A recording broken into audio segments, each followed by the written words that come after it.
There we have it. All right. Hey, how are you? Hi. I'm good. How are you? I'm doing good. How was your day so far? My day so far has been just really quiet and calm. It's summer holidays, so I'm just taking it easy and yeah, well, Yes, sounds good. relaxing. So yeah, Sounds yep, good. it's good. Sounds Yeah. good. So, Bjørn, on August 20, you have scheduled to release your third full-length album, Awakening. So, can you tell me a bit Yes. about the production and the songwriting behind the album? Yes. Well, we started the songwriting. It was actually it commenced or we did it in sort of two stages. We started about, let's see, 1.5 years ago. Mhm. We started the first recordings, recorded the first four songs, and we went to a Messen, who also produced our first album, and recorded the first four songs of the album 1.5 years ago.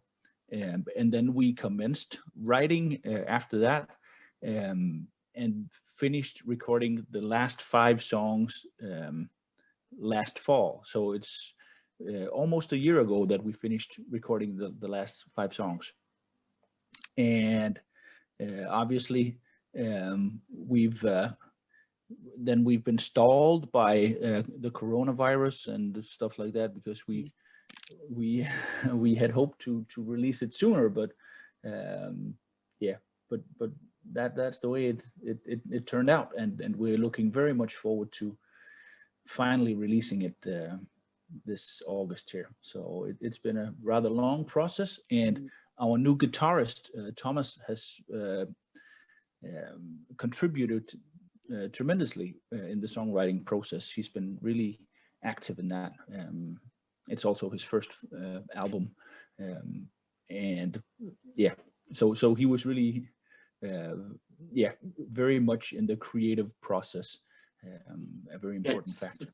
Yeah. that sounds good. So, this is Yep. gonna be a new version of the band, I would say. Like we have got new people involved into the writing process. So, Yep. sounds good. Sounds good. Yeah. And did you guys put some kind of concept behind the album? Not intentionally, no.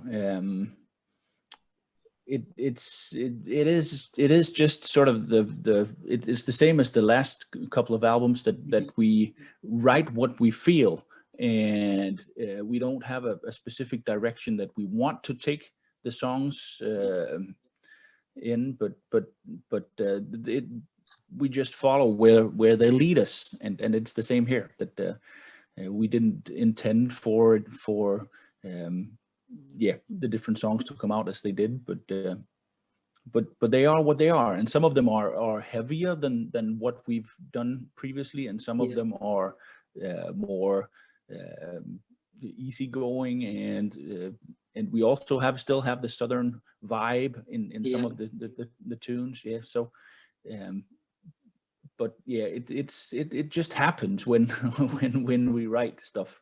We Yeah. follow the songs and see where they lead us, and it's the same here. Yeah. Sounds good.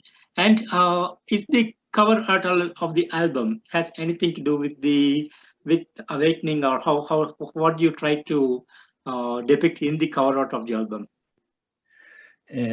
Well, we have a really talented and yeah, a really talented arts and cover guy that made the cover art for us, and he was just inspired, and we said to him, go whichever way you want. This is the album title, and these are the songs, Mhm. these are the lyrics, and then he made what I think is a really cool album. So album cover. So I'm very happy with that, but it's not something that we had Yeah. planned in advance. Nope. And you have put the cover of Black Sabbath's "Children of the Grave" in this album. So what was the idea for bringing a cover into the album? Well, the idea is it's something that we've been talking about for a long time, making a cover version of one of the songs that we like, and previously we've been playing in concert. We've been playing several covers. We haven't been playing "Children of the Grave," but this time we decided, as a tribute also to Yeah. one of the pioneers of heavy metal that we all listened to when we grew up, that this is the best cover that we could decide on. So it's yeah, that's what it is, a tribute, and also something that we think sounds really cool, and that we can that we think that we do well. So yeah. Yeah. I think if Black Sabbath would listen to that cover, I think they would like it, because I think that is the best cover I have ever listened on Children of the Grave, I would say. So All it's right, really a thank you. fantastic job. Yes, thank you. And can you tell me how the band started? Yeah, well, the band started more than 10 years ago, actually. And it was, I didn't join until 2012, and the other guys, they started in 2010.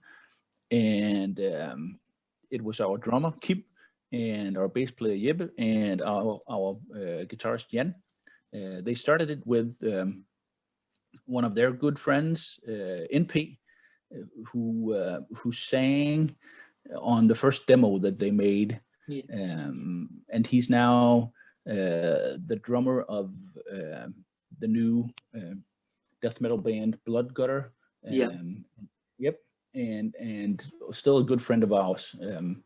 And occasionally we've actually been playing shows with him when Kim has had to when he couldn't join when we played shows, then NP has stepped in as a substitute drummer, but obviously he's also a singer. So the four of them, they started the band, and they came up with the name for the band because they had listened to Dio's Elf band. And one of Dio's Elf band songs is called Black Swampy Water, and that was why they came up with the name for the band. So that's how it started. And then I joined in 2012, and and we've been playing ever since. So yeah. Sounds good. And your debut, Chapter 1 and Distant Hunter, they got super amazingly spread around the world, and you guys were well known in Denmark, as well as the countries around Europe, US, as well as almost everywhere, every part of the world. So how do you feel about the success of the band? I think it's great that people listen to our songs, and we can play shows that people want to listen and look into, and it's good. It's been good, and hopefully we can also get to tour a bit outside of Denmark, because we haven't tried that. We haven't been outside of this country and played, but hopefully we'll get there. Sounds good. Sounds good. And do you guys have any touring plans in this year or coming year?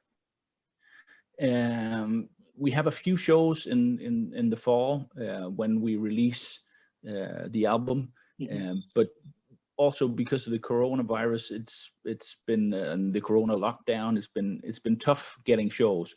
So, but our booker, he says that that when we get to next spring, the spring of 2022, then he'll make a bigger tour for us, where we'll definitely tour Denmark and maybe also get out of the country, and we'll see how that works out.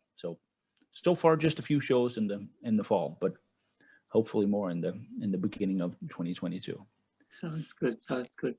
And you guys are like so amazing that you guys went and pick up something from the classics of the 70s, like the hardcore metal and the doom things into the band, and you try to create something of your own. That is something really nice to hear. Like most likely, a lot of bands that come around, they just keep on doing the same thing and again, and you guys try to do something different from what the current crowd is going to do. So that's a different thing, and I think a lot of people love you guys because of that. So how do you feel musically? How do you feel convinced? How do you feel satisfied by the way you're doing the music?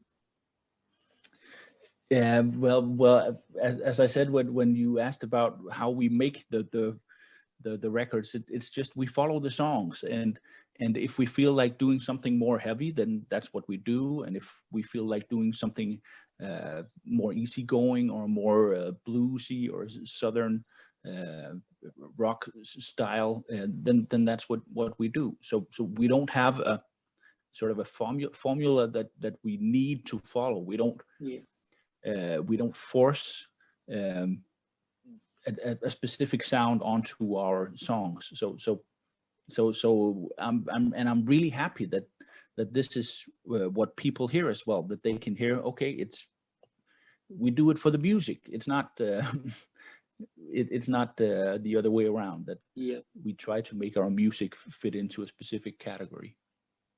So I'm happy about that, definitely.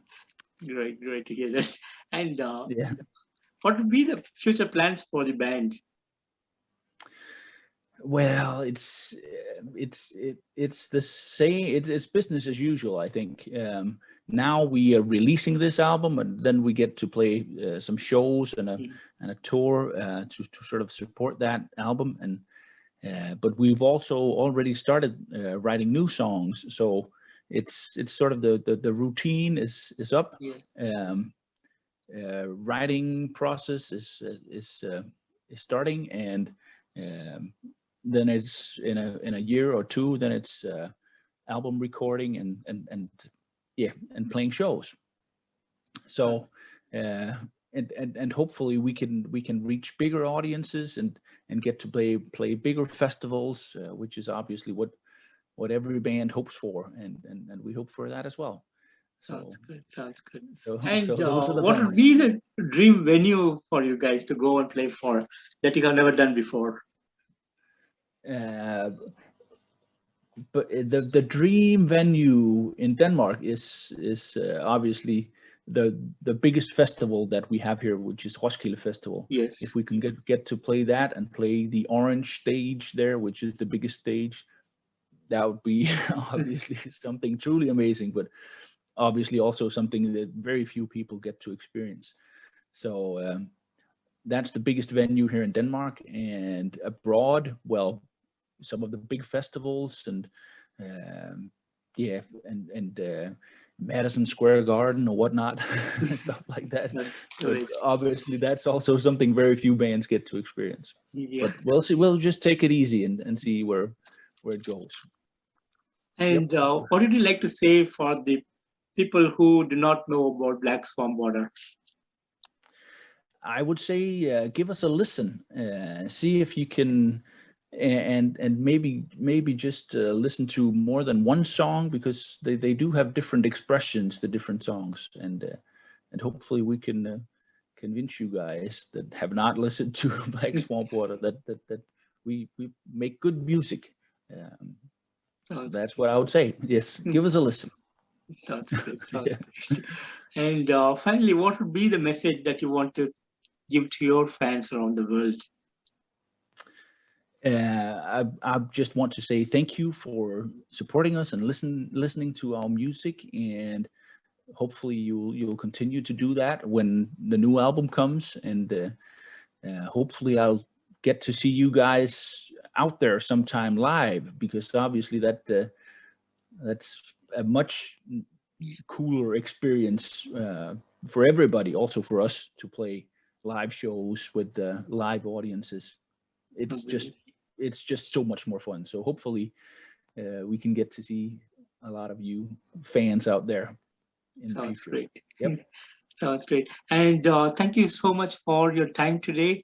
And yes, thank you so much. Thank you so much for putting up an amazing album this year. I hope everybody will love this album. And thanks so much for the music. Yes, you're very welcome, Keith. And thank you very much for doing this interview with me. Yeah. Take care. Bye-bye. All right. Bye. Bye.